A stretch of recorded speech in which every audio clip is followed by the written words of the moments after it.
สบายดีมื้อนี้วันที่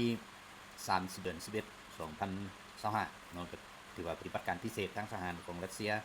ยูเครนสืบต่อเนาะก็เพราะว่าอย่างเป็นการสืบต่อย้อนว่าบ่บ่สามารถหยุดได้เดี๋ยวนี้เนาะบ่สามารถหยุดได้เพราะฝ่ายตะวันตกที่เคยสนับสนุนและก็เคยให้ความร่วมมือแก่พวกฟาสซิสต์อยู่ในอุกราอินาเนาะมาฮอดปัจจุบันนี้พยายามฮู้ว่าตัวเองจะปราศัยแล้วก็แม่นยากเจรจาเนาะผู้นั้นก็ตั้งข้อว่าการเจรจาอย่างต่างๆแม่นตัวเองเป็นตั้งข้อบรรทัดฐานในการเจรจาเนาะโดยการที่1ให้บรรดาสำนักข่าวทุกสำนักข่าวตีพิมพ์เรื่องการเจรจานี้ออกมาเนาะกระจายข่าวไปให้ทั่วว่ารัสเซียนี่อยากเจรจาตามันบ่บึงเนาะรัสเซียบ่ได้อยากเจรจาดอกถ้าว่าในเงื่อนไขที่พวกเจ้าวางรัสเซียจะเจรจาในเงื่อนไขของตัวเองเท่านั้น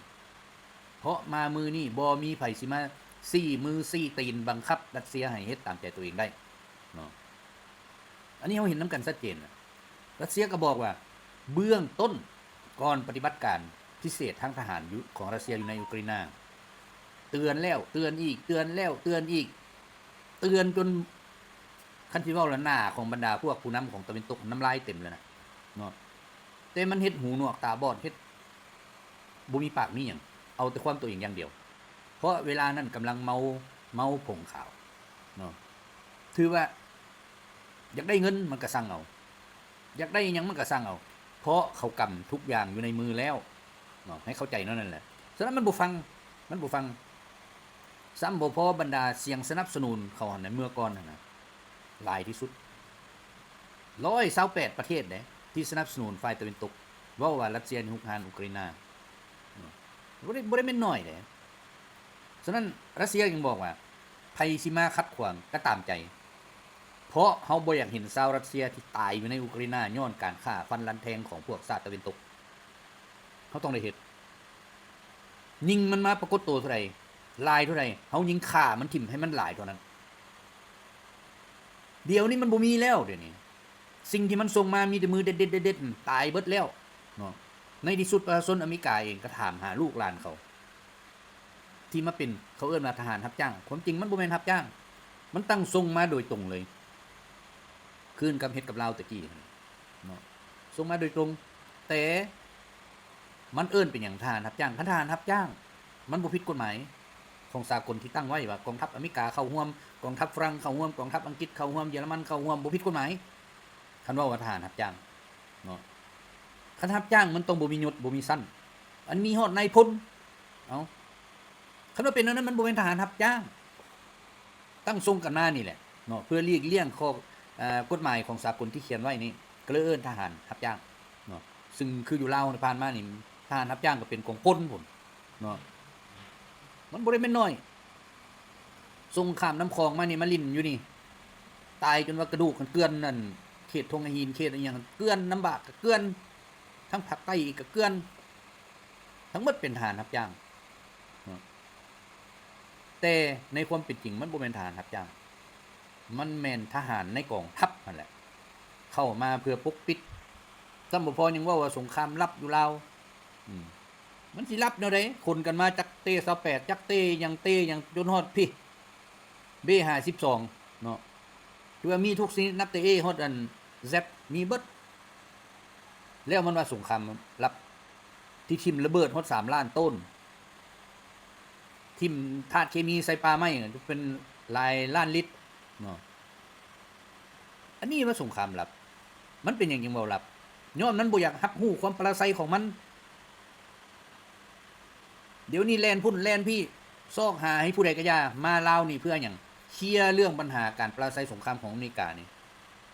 จ่ายเทื่อละน้อยเทื่อละ50,000 20,000เทื่อละแสนไปเฮ็ดหยัง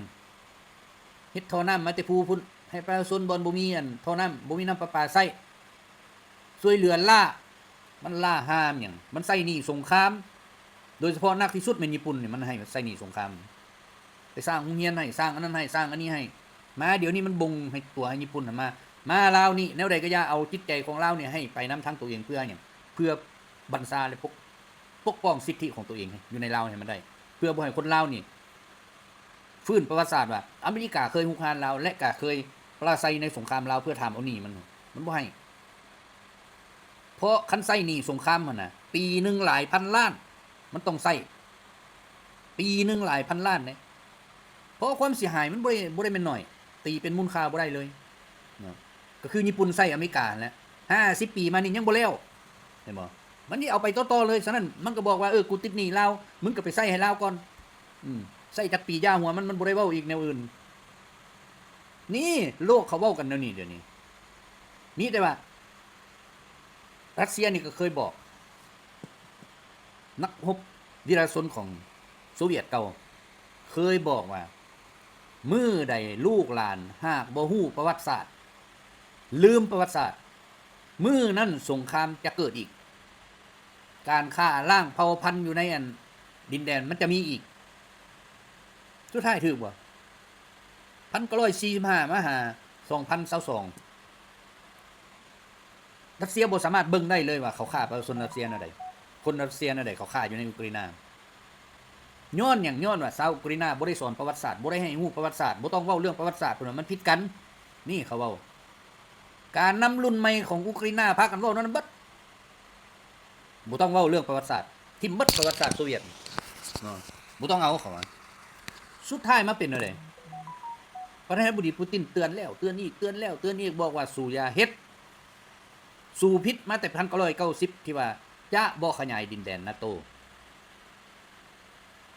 บอกแล้วก็บ่ฟังบอกแล้วก็บ่ฟัง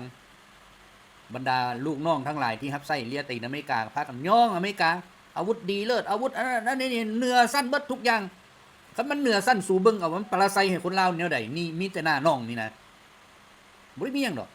คนกันมาหลายกองพลมาเฮ็ดสงครามอยู่ลาวนี่จักบรรดาทหารประเทศอ้อมข้างประเทศยังมีเบิดมันจ้างมาเบิด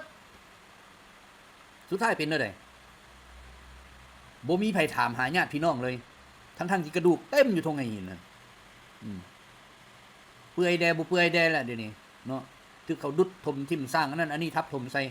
บ่มีเกียรติบ่มีชื่อเสียงเลยเห็นบ่เป็นจังได๋ล่ะนี่แหละเขาเฮ็ดแล้วเดี๋ยวนี้เขามาสร้างชื่อนี่นะ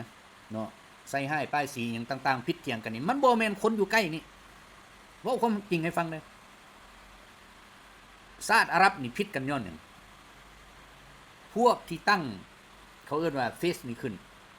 ตั้งชื่อนี่ขึ้นโดยเขียนภาษาอาหรับภาษาหยังก็อย่าเขียน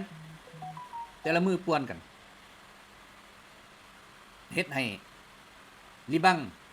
ผิดกับไผมันก็เขียนข่าวไปแหละด่าถูกจังซั่นจังซี่ต่อไปมันก็ต่อมาต่อไปก็ต่อมาเอาไปมาคนก็ขยายวงกว้างออกบัดนี้โอ้ชาตินั้นมันดูถูกเฮาเป็นหยังมันจริงอันนั้นบ่ได้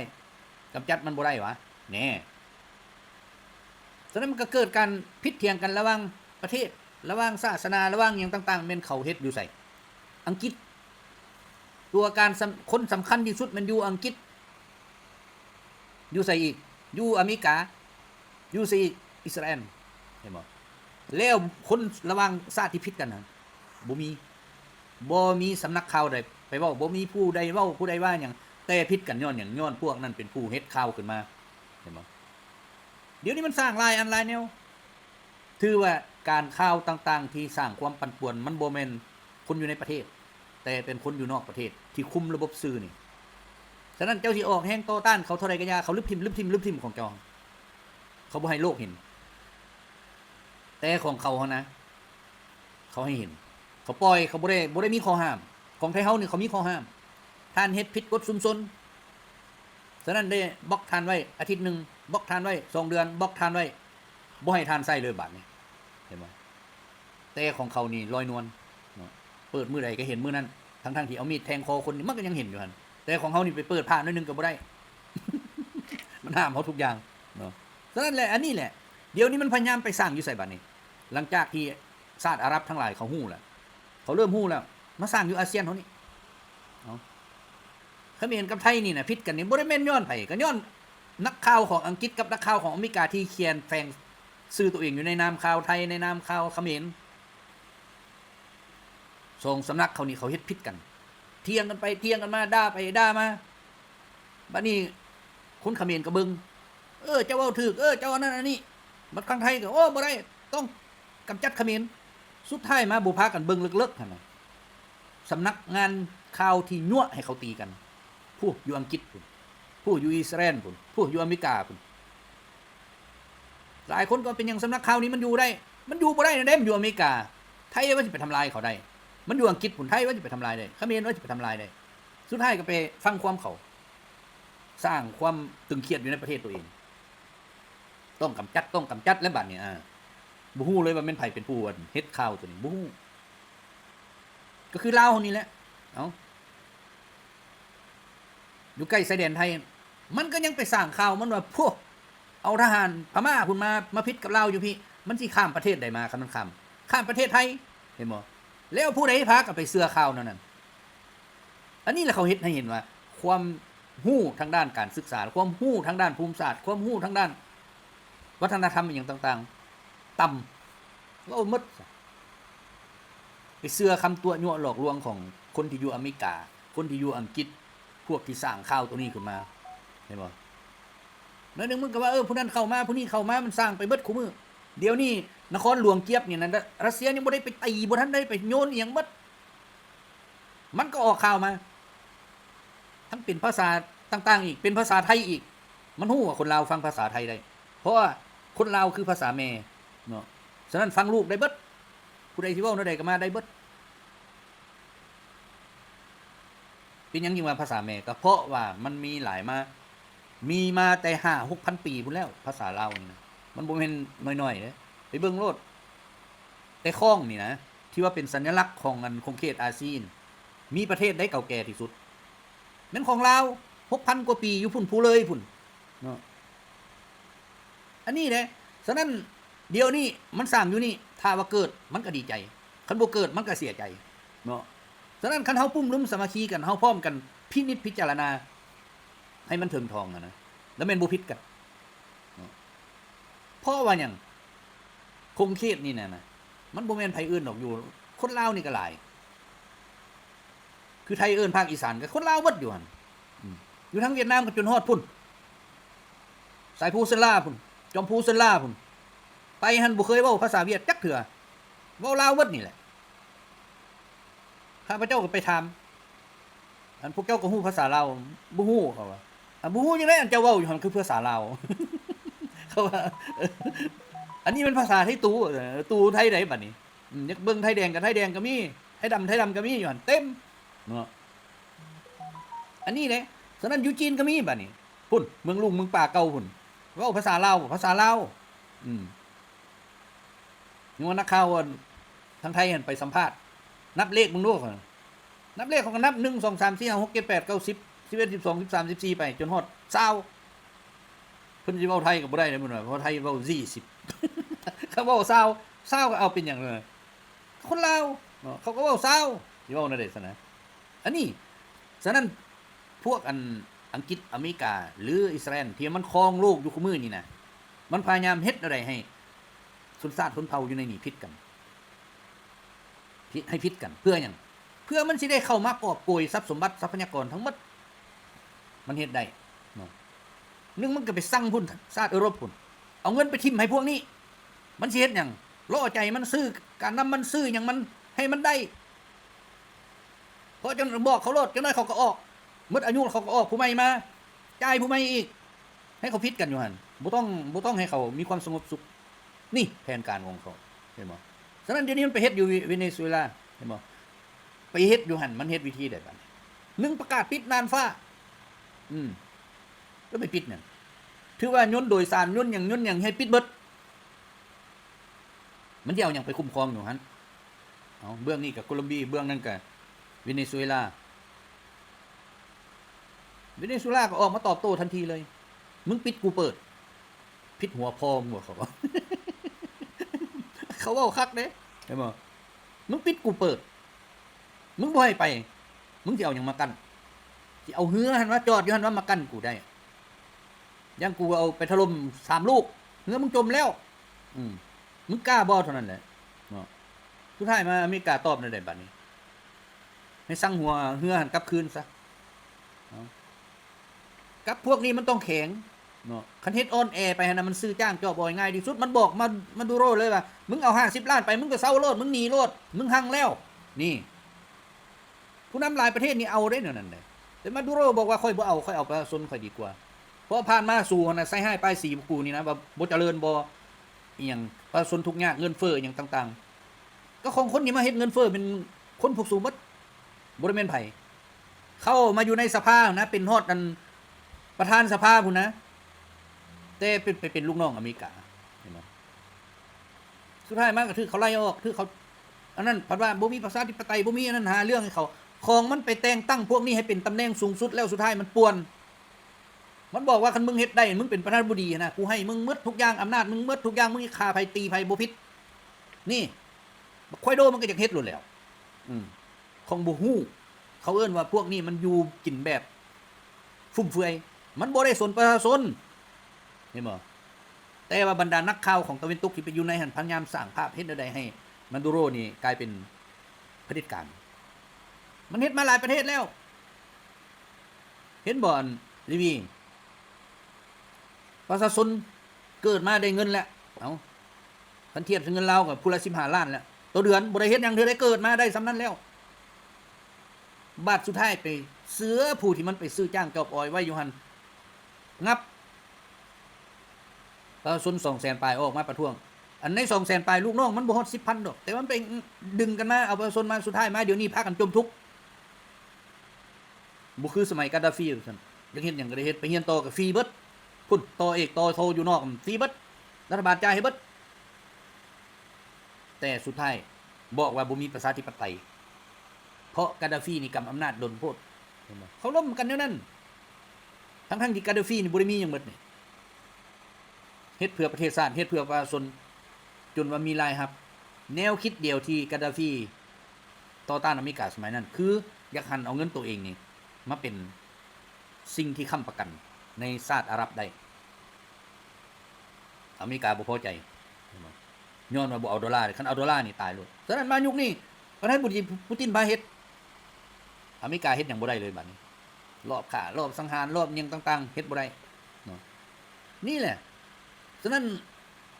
เดี๋ยวนี้มันเริ่มอ่อนแอประธานาธิบดีปูตินก็เอาคืนบัดนี้รวมทีมงานแล้วบัดนี้เฮ็ดอะไรก็เฮ็ดมันขอเจรจาบ่ต้องเจคันมันว่าขอเจรจาแล้วบ่ต้องมีข้อเสนอหยังหมดมายืนพวกเฮายอมรับข้อเสนอของไทยเฮาเพราะอันนี้คือการเจรจาถ้าบ่รับข้อเสนอของไทยเฮาเปลี่ยนข้อนั้นเปลี่ยนข้อนี้เปลี่ยนอันนี้บ่ต้องล้มมันตีไปเลยโลดมันสิส่งทหารทั้งหมดกองทัพอเมริกามาก็ย่าหัวมันอยากมาตายอาวุธทั้งบ่ได้อึดเนาะประธานาธิบดีปูตินก็บอกสิให้คอยหยุดรบเพื่อเจรจาบ่มีทางส่งมาแล้วกันเจรจาเดี๋ยวนี้นี่นะรัฐบาลอุกราอินาแม่นรัฐบาลเถื่อนที่สุดในโลกย้อนหยังอเมริกาเองตั้งข้อตัวนี้ถ้าบ่มีการเลือกตั้งคืออยู่หั่นเป็นเถื่อนกระเทือนเดี๋ยวนี้บ่มีการเลือกตั้งมาฉะนั้นสิให้ค่อยเจรจากับไผเจรจากับไผเดี๋ยวนี้ฉะนั้นมันจะบ่มีการเจรจาบ่ต้องเว้าความอื่นแหละบ่ต้องยกปัญหาอื่นแหละรัฐบาลของอุกราอเมริกานาโตนี่ เพราะมันมีหลายชาติอยู่นั่นต้องเลือกตั้งและเลือกผู้ใหม่เพื่อมาเจรจาก่อนฉะนั้นเวลาตีค่อยก็ตีไปแล้วอเมริกาพันมาสร้างปัญหาคือนี้เรื่องการเจรจาอยู่ในทะเลดำว่ามีเรือของประเทศฮัมบีเนาะที่ใส่น้ำมันเดินอยู่ในเขตน่านน้ำสากลอุกราอินาสร้างเรื่องอะไรบัดใส่เรือบ่มีคนขับฮอบ่ขอไปทำลายแน่นอนไปมันบ่มีหยังต่อต้านมันก็ถูกระเบิดจมลงแล้วฉะนั้นอันนี้มันคือการละเมิดสิทธิสากลแต่อเมริกาเพิ่นว่าโอ้อันนี้รัสเซียถูกทำลายมันบ่แม่นรัสเซียเรือของฮัมบี2 ลำมันสิอีหยังก็อย่าได้ถือว่าเจ้าละเมิดแต่สิ่งที่รัสเซียเฮ็ดมือต่อมาคือในเมื่อมึงละเมิดได้กูก็ละเมิดได้บ่จำเป็นเว้าหยังสร้างน้ำมันสำหรับเติมเรือของโอเดซ่ารัสเซียทำลายถึงเลยจุดสำคัญต่างๆสำหรับจอดเรือรัสเซียทำลายถึงเลยโดยการยิงทำลาย ของอันอิสกันเดอร์20ลูกอีก200ลำอิหร่านเนาะไปทำลายและเรือ2ลำสุดท้ายอเมริกาก็ปากบ่ออกคันมึงสิเว้ามึงต้องเว้าให้เซเลนสกี้พุ่นรัสเซียบอกเพราะมันละเมิดสิทธิการเดินเรือของสากลคันมึงสิเว้ามันพุ่นบัดนี้บ่มีทางเรือที่เข้าไปส่งเครื่องส่งของเฮ็ดอะไรแต่กี้เป็นหยังรัสเซียบ่ทำลายก็ย้อนว่ามันเป็นบ่อนที่ส่งเครื่องส่งของสินค้าหยังต่างๆให้ประชาชนได้สมไส้เนาะแต่มามือนี่เบิดละรัสเซียทำลายที่หมดละทางเรือบ่ให้เรือหยังเนาะจงแต่บ่อนที่เวลาเอาได้แล้วก็บ่ได้จำเป็นว่าสิไปสร้างไปสาคืนมาเฮ็ดแต่ระบบตัวนี้คืนเท่านั้นอเมริกาเจ็บหัวบ่เจ็บหัวแล้วคันสิถอนก็ถอนบ่ได้เพราะว่าเงินก็กินน้ำกันอยู่บ้านนี้อยู่หน่วยงานเพิ่นไปกวดคนที่สำคัญที่สุดสำหรับอุกราอินาพัดไปพ่อเงิน100 ล้านดอลลาร์บ่ได้น้อยเนาะมันบ่แม่นธนาคารเพิ่นมีเงิน100 ล้าน กลายเป็นเรื่องบักไงบัดนี้แสดงว่าเงินที่พวกตะวันตกทั้งหลายเอามาให้มันเพื่อหยังเพื่อปั่นกันบ่ทันได้ปั่นหรือว่าปั่นแล้วยังเหลือ100 ล้านอยู่หั่นนี่สุดท้ายมาสภาฝรั่งบ่ไหนเดือดร้อนไหนสภาฝรั่งไหนด่ามาคอนเลยเนาะมาคอนก็บ่จักปากเลยเพราะว่าหยังคนผู้นี้ที่เขากวดพบ100 ล้านพัดไปสนิทกับมาคอนเนาะถือว่าฮักแพงกันคือกันฉะนั้นมันมีเบื้องหน้าเบื้องหลังบัดนี้เรื่องการแบ่งปันผลประโยชน์จักสหภาพยุโรปก็เอาให้เทื่อละตื้อก็ถือว่าแบ่งละ500 ล้านนี่เอาไปแล้วนะเนาะ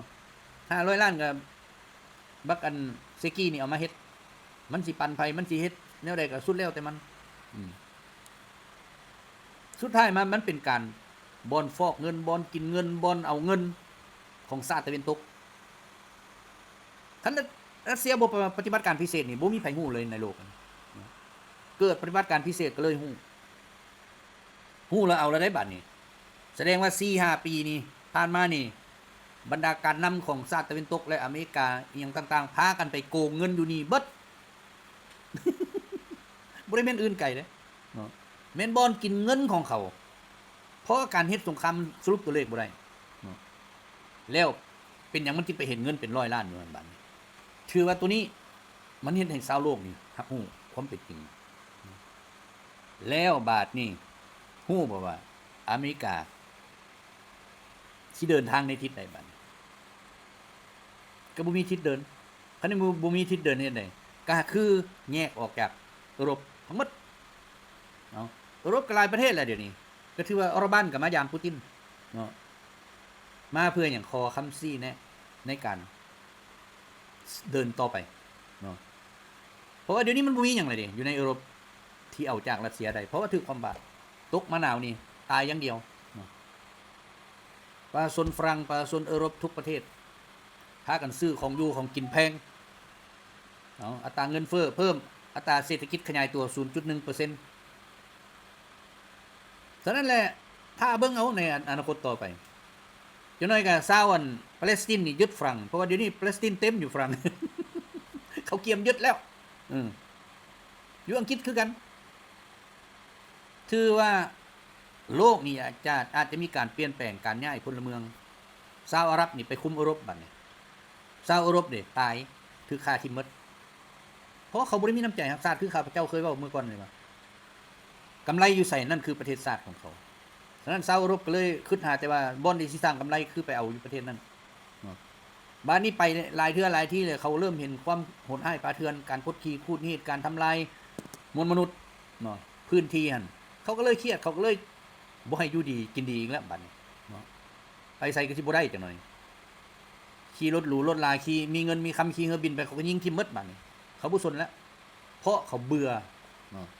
มันเป็นนั้นเด้เฮ็ดให้ประชาชนเบื่อนี่อยู่บ่ได้คนสุดท้ายมาเป็นจังได๋ลูกหลานต่อไปเขาได้ยินฮอดนามสกุลเขาฆ่าทิ่มแล้วนะเขาบ่เอาไว้นามสกุลคนซัวเขาว่าสินี่แล้วสิเป็นจังได๋บัดเห็นบ่คือไปเดียงนี่ลูกชายมันอยู่บ่เป็นสุขแล้วเดี๋ยวนี้แม่นตอนพ่อมีอำนาจแม่นแล้วมันเฮ็ดไปเบิดทุกอย่างมามื้อนี้นี่เขาไล่ทีบไล่ฆ่าไล่อันนั้นหมดแล้วเดี๋ยวนี้ เขาจะกำจัดเบิดตระกูลมันเขาแล้วสิเฮ็ดอะไรบัดนี้เอ้าเห็นบ่แม่นอยู่ตัวเองอยู่เป็นสุขแต่ว่าลูกหลานบ่ที่สิตายฉะนั้นการสร้างให้ประเทศชาติเจริญให้ประชาชนอยู่ดีกินดีถึงสิบ่ได้ 100% นะได้ 85% ก็ยังดีเห็นบ่คือรัสเซียเขาเฮ็ดฮู้บ่รัสเซียมีจักรชนเผ่าอยู่ในนั้น 2,000 ชนเผ่าดำรงชีวิตในรัสเซียเขาเอิ้นตัวเองว่ารัสเซียเบิดเป็นหยังเขาบ่ทิ่มกันบางประเทศนี่บ่ได้ฮอด100ซ้ำยังผิดกันแล้วตีกันแล้วฆ่ากันแล้วก็ย้อนว่าชาวรัสเซียนี่เขาสอนลูกสอนหลานสอนอีหยังต่างๆให้ฮู้จักออกให้งานให้ฮู้จักพ่อแม่ให้ฮู้จักเคารพผู้เฒ่าให้ฮู้จักนับถือวีรชนผู้ที่สร้างคุณงามความดีในการปกปักรักษาประเทศชาติเขาเฮ็ดได้ถามเด็กน้อยเขาก็ฮู้เห็นบ่ขนาดเด็กน้อยอนุบาลนะมันยังฮู้นะแล้วบางประเทศเนี่ยบ่ได้สอนให้ลูกนี่ฮู้ว่าเหนือคนอื่นหังกว่าคนอื่นกินเหนือคนอื่นดูถูกคนจนคันเป็นนั่นคือการสร้างให้ประเทศชาติแตกสลายบ่ได้เป็นสร้างให้ประเทศชาติมีความเข้มแข็งในเมื่อมันเป็นนั้นผู้ใดไปเว้าผู้ใดไปว่าผัดจับเข้าคุกมันต่อต้านแห่งเกิดเรื่องไงเนาะเอิ้นว่าผู้ทุกข์แล้วบ่ได้รับความยุติธรรมผู้หั่งเพิ่นว่าสำบายมันสิเตะสิตีสิฆ่าไผก็อย่าบ่ได้เข้าคุกผู้ทุกข์เพิ่นว่าเก็บหน่อไม้ซื่อๆก็เข้าคุกสุดท้ายมันก็เกิดความขัดแย้งอยู่ในสังคมมันอเมริกามักที่สุดแนวนี้เพราะมันสิได้ไปสร้างความขัดแย้งให้เกิดกองโจรกองหยังขึ้นมาให้มันหลายขึ้นเห็นบ่ฉะนั้นแหละอันนี้แหละเขาเอิ้นว่าเป้าหมายหลักของชาติตะวันตกคือไปสร้างความแตกแยกมันบ่ได้เว้าเรื่องอื่นดอกมันเอาคำศัพท์ว่าประชาธิปไตยเนี่ยไปสร้างความแตกแยกให้แนวนั้นบ่มีประชาธิปไตยอันนั้นเป็นคนมันที่เว้าเนาะคือลาวเฮานี่ก็มีในกองประชุมสภาพุ่นนะสิมาสร้างหยังสังคมนิยมอยู่ลาวคนเว้านั้นก็ยังกล้าเว้าทฤษฎีมาร์กเลนินเขาใช้กันอยู่ยุโรปพุ่นอันนั้นแหละคือตัวปฏิการใหญ่ที่สุดล่ะเห็นบ่เขาสร้างความแตกแยกนั่นแหละเขาให้คนผู้นั้นน่ะเข้าฮอดศูนย์กลางพรรคพุ่นแล้วมันมาเว้าใต้ๆนั่นคือคนบ่มีความรู้นี่คือคนเมานี่เห็นบ่เมาพงข่าวบ่เมาอีหยังก็สุดแล้วแหละเนาะแล้วผู้ฟังบัดนี้เห็นเขาเว้านั้นก็ดีใจได้บัดนี้โอ้สมเสยทานเว้าเก่งทานเว้าอันนั้นคนอันนี้แหละจึงเอิ้นว่าปัญญาชนแต่ความเป็นจริงแล้วบ่ฮู้จักว่าเขาใช้ผู้นั้นให้เป็นมือของเขาเพื่อทำลายประเทศชาติการนำเฮารุ่นก่อนน่ะคันเป็นแนวนี้น่ะบ่มีไสสนะวันนี้บ่มีแล้วก็สิบ่ได้ฉลองกันอีก50ปีเนาะมันเป็นนั้นได้ฉะนั้นเฮาอยู่ได้มาฮอดคุมื้อนี่50ปีนี่นะ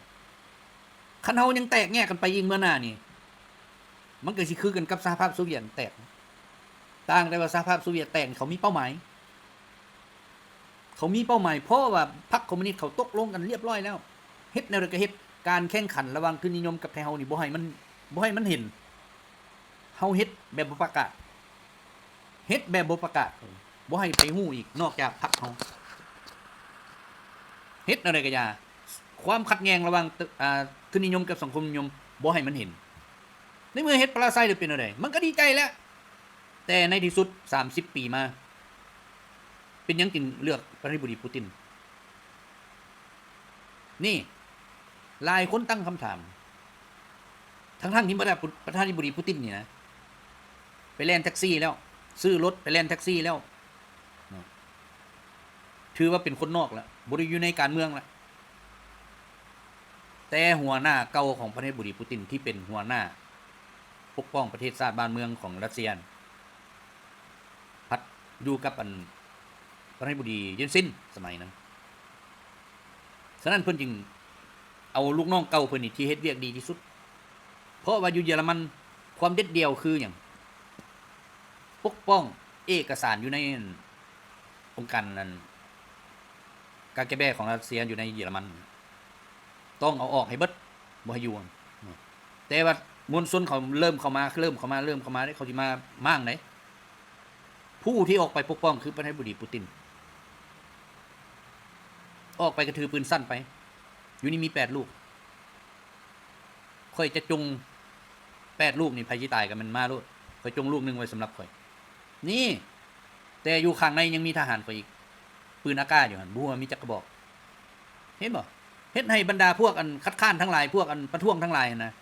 บ่กล้าเข้าบ้านนี้มาแม่นแล้วมาโลดอยู่ในนี้7คนต้องตายผู้ที่8คือข่อยแต่ว่าเรือนั้นยังมีอันอยู่ในบ่ฮู้ว่าปงเยี่ยมนี่มีจักปากกระบอกปืนยังบ่ฮู้เป็นนั่นสุดท้ายหัวหน้าเพิ่นจึงบอกว่าผู้เดียวนี่ที่จะมา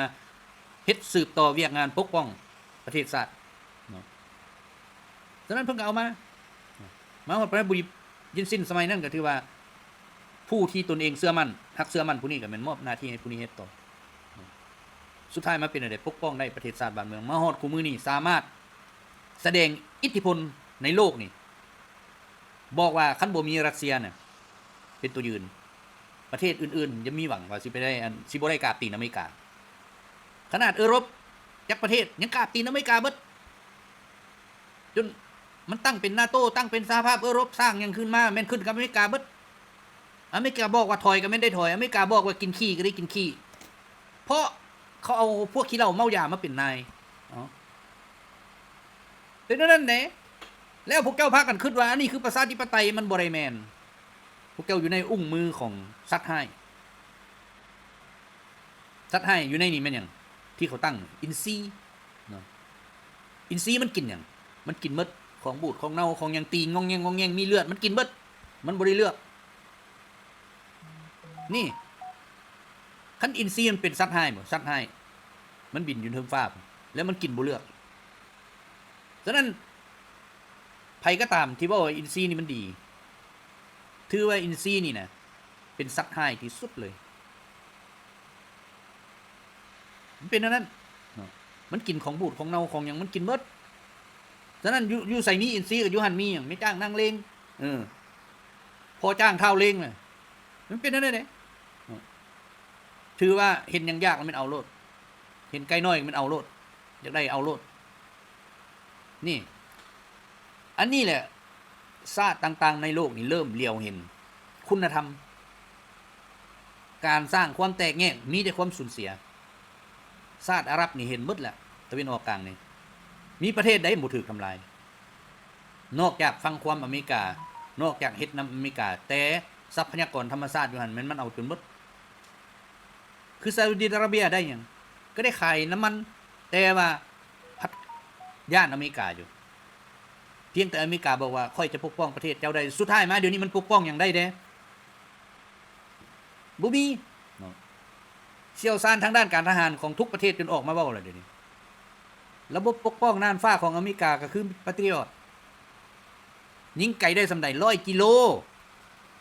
คัน100 กิโลเด้บัดนี้เดี๋ยวนี้รัสเซียน่ะเอาbombไปทิ่มบ่ได้บินฮอดพุ่นซ้ำมีจะบินไปประมาณสิฮอดเป้าหมาย100 กิโลรัสเซียก็ปล่อยลงมันมีเขาติดปีกให้มันน่ะอาวุธเก่าระเบิดเก่าน่ะรัสเซียติดปีกให้เบิดมันก็บินไปโลดฮอดเป้าหมายตรงเป๊ะเนาะบ่มีผิดพลาดเลยฉะนั้นนี่แหละพวกตะวันตกเดี๋ยวนี้เริ่มออกมาประกาศสู้กับรัสเซียนี่สู้บ่ได้หรอกเพราะรัสเซียนี่ตีศึกแบบอาศัยดินฟ้าอากาศว่าเอามันจะอาศัยหยังก็อาศัยเลยเนาะแนวใดได้เปรียบเขาฮู้วิธีรบเขาฮู้วิธีเฮ็ดเขาก็เฮ็ดแหละคันเว้าเรื่องอันยบขรัสเซียเขาเอิ้นว่ามีเป็น100 ต่อ 1ฉะนั้นเจ้ามียบขลำเดียวรัสเซียมีเป็น100แล้วเจ้าสิเอาหยังไปสู้สมมุติพอเดี๋ยวนี้รัสเซียทำลายหยังทำลายระบบพลังงานถือว่าเครื่องมือสื่อสารอย่างต่างๆที่ทันสมัยบ่มีพลังงานมันก็ซ้ำกับเหล็กเศษคือโทรศัพท์ไปบ่บ่มีสัญญาณนั่นแหละเป็นนั้นสถานการณ์สู้รบคู่มือนี่นะรัสเซียฮู้ดีรัสเซียก็ยังตีอยู่หั่นแหละค้ำมันอยู่หั่นแหละมึงอยากมาล่ะมามึงบ่มาล่ะกูก็ตีอยู่นี่ที่บอกให้กูเซาหยุดเซาแล้วมึงมาเจรจาฟันไปโลดอยากเจรมาเจโลดเงื่อนไขมีเท่านี้อันอื่นกูบ่เอาเดี๋ยวนี้เริ่มว่ารัสเซียนี่เผด็จการบ่อยากเจรจาบ่อย่างหยังบ่แม่นบ่อยากเจแต่ว่าเงื่อนไขการเจสู่บ่มีสิทธิ์ตั้งสู่คือผู้ปราศัยเห็นบ่เขาเอิ้นว่าต้อง เซ็นสัญญาแบบบ่มีเงื่อนไขเห็นบ่คือเยอรมันบ่มีเงื่อนไขถือว่ารัสเซียอยากได้หยังเอาเบิดโลดนี่ญี่ปุ่นคือกันเซ็นมอบเกาะกุรินมอบหยังต่างๆให้ทะเลหยังต่างๆออกจากญี่ปุ่นไป50กิโลเอาไปเบิดโลดแล้วมื้อนี้มาถามเอาจนรัสเซียเว้าเด้โอ้อีห่ามาแล้วอยากได้หมดส่วนซุแนว กูบ่เขาก็จนเว้าปานนั้นคนขี้ร้ายก็ขี้ร้ายคนบ่มีหยังเบิดมาอยู่ซื่อว่าอยากมาตีอยากมายึดเอาเกาะกุรินญี่ปุ่นอยากเป็นทะเลบ่เขาถามเขาจะเป็นทะเล2ลูกเท่านั้นจมเลยบ่คืออเมริกาเฮ็ด2ลูกอเมริกาเฮ็ดหยังหมดแต่2เมืองแต่ว่าคัน2ลูกของรัสเซียลงไปเป็นทะเลเบิดและชนชาติญี่ปุ่นจะบ่มีอีกต่อไปนี่เขาจนเว้าปานนั้นเดี๋ยวนี้ส่วนจีนเนี่ยไปเว้าให้จีนอีกถ้าจีนแตะต้องเกาะไต้หวันญี่ปุ่นพร้อมโอ้ยนี่พร้อมอย่างดีเนาะที่เอาหยังไปพร้อมเขาจีนก็ต้องจนได้ออกมาเว้าโอ้ยกูละประเทศกูนะกูจะเฮ็ดหยังก็ผิดหัวไผมันเป็นนั่นแหละฉะนั้นแหละอันนี้แหละเขาเอิ้นว่าการเป็นผู้นำไปดูถูกประเทศอื่นแบบง่ายๆนั่นมันเป็นไปบ่ได้ในเมื่อตัวเองเฮ็ดนั่นแหละมันสุดท้ายมาพันว่าอยากขอเจรจาอยากซื้อน้ำมันอยากเข้าไปหาปลาอย่างอีหยังต่างๆรัสเซียก็ว่ามึงท่าอยู่หั่นแหละเนี่ยสุดท้ายเป็นอะไรบัดนี้ประชาชนอยู่ด้วยความลำบากแล้วซัมบุพรมลพิษของอัน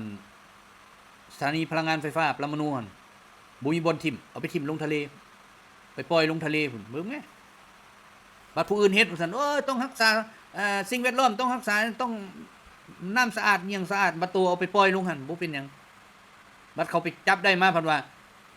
โอ้ยดำน้อยนี่เอาไปปล่อยลงน้ำเป็นเท่าใดล้านๆนั่นเขาเอิ้นว่าเม็ดก้อน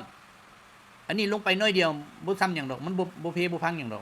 สิ่งแวดล้อมนี่บัดมันสิแก้โตเห็นบ่ไปสอนหมู่นี่คือสุด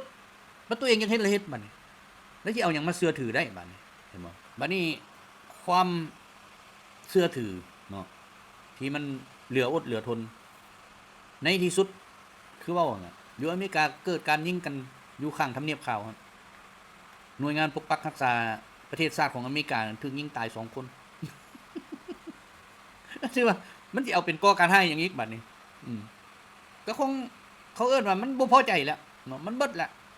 คนมันเบิดเถื่อนแล้วยังแต่พวกมา3หัวนั่นแหละฉลองเพิ่นว่าการปราศัย50 ปี มึงอยากฉลองสำใดมึงฉลองโลดบ่ได้อีสามเนาะฉลองการปราศัยฉลองโลดเพราะว่าพวกสัวนั้นบ่มีปัญญาแล้วสิมายึดเอาลาวน่ะบ่มีปัญญาแล้วสู่ความคิดของสู่ก็คือได้แต่ไปอาศัยกินอันเลือดอยู่ตีนแง้มตีนมาเท่านั้นสู่สิซักทุ่งซักผ้าเช็ดตีนผ้าเช็ดขี้ยังใส่อันมา3หัวก็เป็นเท่านั้นนั่นแหละความคิดสู่ก็ได้ซ้ำนั่นแหละสิมาให้ประชาชนลาวเชื่อถือส่วนฟันไปเนาะ50 ปีนี่ปกปักรักษาประเทศชาติมานี่จนอเมริกาได้ยอมรับนั่นแหละไปเสื่อมสัมพันธ์ไมตรีปลุกระดมสู่มาทำลายลาวนี่ก็บ่แม่นน้อยเทื่อแล้วเฮ็ดอยู่วังเตาก็ตายแล้วล่ะนี่เบิ่งเฮ็ดหั่นน่ะกะเกียมเพื่อเอาเป็นข้าวลูกจักส่งใดต่อส่งใดอันมาท่าทายเอาเป็นภาพไปหั่นน่ะก็ถือว่ามีการจัดตั้งกันคักแน่มีการรวมตัวกันคักแน่มีการเฮ็ด